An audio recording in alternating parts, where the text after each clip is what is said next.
alert জাৰি কৰা হৈছে আৰু প্ৰচণ্ড গৰমে দহিব সমগ্ৰ ৰাজ্য আৰু বিশেষকৈ বতৰ বিজ্ঞান কেন্দ্ৰই এই কথা সদৰি কৰিছে যে আজিৰ দিনটোত অৰ্থাৎ শুকুৰবাৰৰ দিনটোত প্ৰচণ্ড গৰমে দহিব সমগ্ৰ ৰাজ্যক আৰু বিশেষকৈ আজিৰ এই সময়ত গুৱাহাটীৰ তাপমাত্ৰা হৈছে ৩৫ ডিগ্ৰী চেলছিয়াছ আৰু হয়তো ৩৮ ডিগ্ৰী ৩৯ ডিগ্ৰী চেলছিয়াছলৈ বৃদ্ধি পাব পাৰে এই উষ্ণতা আৰু বিশেষকৈ জনজীৱন ব্যাহত হৈ পৰিছে বুলি আমি ক'ব লাগিব কাৰণ প্ৰচণ্ড গৰম গতিকে এই গৰমত কেনেধৰণে লোকসকলে তেওঁলোকে সহাৱস্থান কৰিব লগা হৈছে সেই কথাটো আমি দেখুৱাইছোঁ গুৱাহাটী মহানগৰীৰ এইখন পুৱাৰ ছবি আৰু পুৱাই প্ৰচণ্ড গৰমে দহিছে বিশেষকৈ বতৰ বিজ্ঞান কেন্দ্ৰই এটা কথা তেওঁলোকে সদৰি কৰিছে যে ৭২ ঘণ্টা পৰ্যন্ত প্ৰচণ্ড গৰম হ'ব বিশেষকৈ অসমকে ধৰি উত্তৰ পূৰ্বাঞ্চলৰ কেইবাখনো ৰাজ্যত গৰম হ'ব বিশেষকৈ কালিৰ দিনটোত ৩৮ ডিগ্ৰী চেলছিয়াছ ঠায়ে ঠায়ে ক'ৰবাত ৩৯ ডিগ্ৰী চেলছিয়াছ আৰু আজিৰ দিনটোতো সৰ্বাধিক ৩৮ ডিগ্ৰীৰ পৰা ৩৯ ডিগ্ৰী হোৱাৰ সম্ভাৱনা আছে বুলি বতৰ বিজ্ঞান কেন্দ্ৰই এই কথাটো সদৰি কৰিছে আৰু গুৱাহাটী মহানগৰীৰ এখন ছবি আৰু এই আমি যদি চাওঁ তেনেহ'লে সততে আমি দেখিবলৈ পাওঁ যে গুৱাহাটী মহানগৰীৰ এই স্থানত বিশেষকৈ যথেষ্ট যান জঁটৰ সৃষ্টি হয় এই সময়খিনিত পুৱাৰ সময়খিনি কিন্তু প্ৰচণ্ড গৰমৰ বাবে এতিয়া লোকসকল ওলাই আহিব পৰা নাই পৰিৱেশ দেখুৱাইছোঁ আমি কথা পাতিব বিচাৰিম একাংশ লোক আছে আমি তেওঁলোকৰ পৰা কথা পাতিব বিচাৰিম দাদা প্ৰচণ্ড গৰম কি ক'ব আজি যদি ভাবোঁ দিল্লীত কৰি অসমত বেছি গৰম হৈছে প্ৰাকৃতিক দুৰ্যোগ আৰু অতিকে ভয়াৱহ গৰমে পৰিৱেশ ধ্বংস কৰি আছে মানুহৰ কোনো এটা নিষ্ঠা নাই কোনো আস্থা নাই যথেষ্ট গৰম উঠিছে গৰমত মানুহে কি ভাবিছে মই নিজে প্ৰশ্ন সুধিছোঁ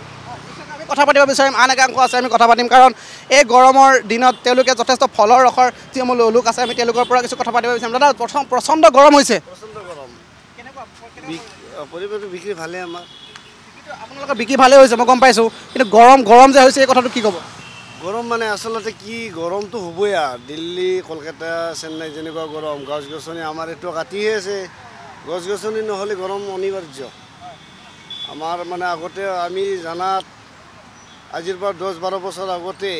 ৪-৫ মাহমান ঠাণ্ডাই আছিল এতিয়াতো ঠাণ্ডা কিমান দিন ২ মাহে মাঘ বিহুৰখিনিয়ে ঠাণ্ডা নাইয়ে অসমতো আৰু এই গৰমত এওঁলোকে যিসমূহ ফলৰ ৰসৰ যিসমূহ লোক আছে সেই লোকসমূহ এনেদৰে তেওঁলোকে মনৰ যি কথা সেই কথাসমূহ তেওঁলোকে ব্যক্ত কৰিছে আন একাংশ আছে মই তেওঁলোকৰ পৰা জানিব বিচাৰিম এটা প্ৰচণ্ড গৰম কি ক'ব প্ৰচণ্ড গৰম পৰিছে আৰু ইমান ৰ'দত মানুহ ওলাই আহিব নোৱাৰা হৈছে আৰু এনেকুৱা পৰিৱেশ হৈছে যিবিলাকৰ কাম নাইতো ওলাই নাহেয়ে আৰু যিখিনি মানুহৰ কাম আছে নাহিলে নহয় এইবিলাকে আহি মানে ঘৰতে পানী খাব লগা অৱস্থা হৈছে মানে প্ৰত্যেক ষ্টপেজতে নেমু পানীৰ দোকান আছে গতিকে এই নেমু পানী খাই যাব লগা হৈছে এতিয়া গৰমৰ পৰা পৰিত্ৰাণ পাবৰ কাৰণে মানে একমাত্ৰ উৎস হৈছে নেমু পানী নেমু পানীৰ পৰা এতিয়া মানুহখিনি মানে অলপ হেৰি হৈছে জীপাল হৈ আছে প্ৰচণ্ড গৰম আৰু গৰমৰ বাবে তেওঁলোকে যিসমূহ পদপথৰ কাষতে থকা যিসমূহ ফলৰ ৰসৰ বিপণী আছে সেই বিপণীসমূহ যিসমূহ লোক আছে সেই লোকসমূহ আহিছে কিন্তু এতিয়া খুব পাতলীয়া কাৰণ প্ৰচণ্ড গৰমৰ বাবে তেওঁলোকে এই সময়খিনিত আহিব পৰা নাই কিন্তু পাছবেলা সময়ত ইয়াত আপোনালোকৰ ইয়াত মানুহ হয় মানে পিছবেলা মানুহ হয় আৰু এতিয়াও হৈছে যিখিনি মানুহ নাহিলে নহয় এইখিনি মানে আহিবই লাগিব গৰম হ'লেও আহিব লাগিব আৰু পিছবেলা অলপ মানুহ বেছিকৈ ওলাই আহে কাৰণ অলপ ৰ'দটো যেতিয়া মানে অলপ কমি যায় তেতিয়া মানুহখিনি ওলাই আহে আগবেলা যদি মানুহখিনি কাম আছিল ভাবে বোলে মই পিছবেলা কৰিম সেইকাৰণে মানে মানুহখিনি পিছবেলা ওলাই বেছিকৈ আহে এতিয়া অলপ কম ওলাই আহে আৰু যিকেইটা নাহিলে নহয় এইকেইটা আহে আৰু আহিও ঘৰতে পানী খাব লগা অৱস্থা হয় মানে নেমু পানী এতিয়া মানে গৰমৰ পৰা পৰিত্ৰাণ দি আছে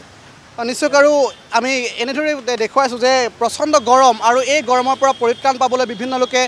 ঠাণ্ডা পানীও তেওঁলোকে সেৱন কৰিছে কিন্তু আমি এটা কথা প্ৰকাশ কৰিছোঁ যে বতৰ বিজ্ঞান কেন্দ্ৰ বৰঝাৰস্থিত যি বতৰ বিজ্ঞান কেন্দ্ৰ আছে তেওঁলোকে এটা কথা সদৰি কৰিছে যে শুকুৰবাৰ অৰ্থাৎ আজি ২৪ মে' আৰু আজিৰ দিনটোত হয়তো সৰ্বাধিক ৩৯ ডিগ্ৰী চেলছিয়াছলৈকে যাব পাৰে উষ্ণতা আৰু এই গৰমৰ বাবে যথেষ্ট তেওঁলোকে যিসমূহ লোক আছে স্বাভাৱিক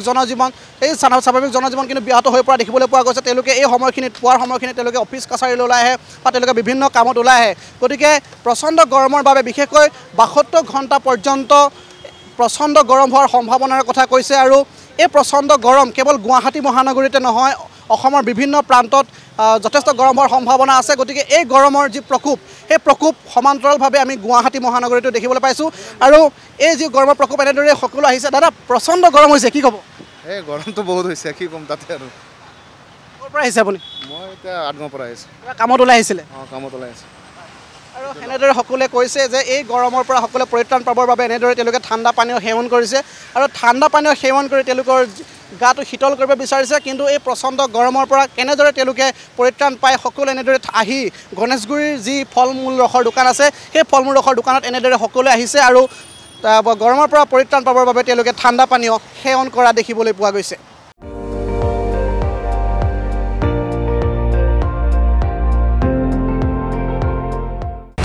আপুনি চাই আছে ND24 সৰ্বশ্ৰেষ্ঠ নহয় সৰ্বোত্তমৰ দৌৰা